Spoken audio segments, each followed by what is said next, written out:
May anak na guys, oh. Apat ang anak, oh. Apat lang yung anak.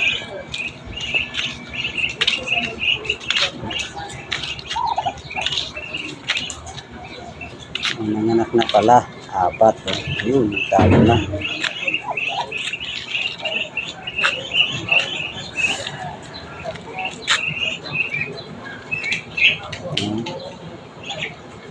Kawawa naman ang gawin ng barako na ito. Pinutupaan. Ayan, mga manok din.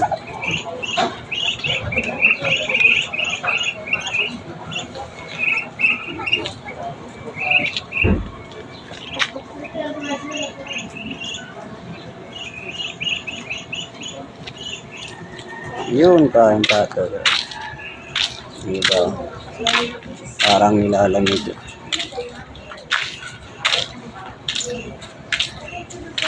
Malalaki. Meeting ng tatlo. Pag-uusapan ng tatlo.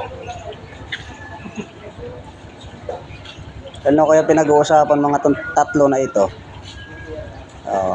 May pagkakapulungan tatlo na yan. O kaya pag-uusapan siguro, baka mamayang hapon kasi malamig-lamig, baka pa gawin tayo pulutan. Ay kawawa kayong tatlo. Mamimili sila sa inyo. Naku po. Ay may mabili sa mga tindahan.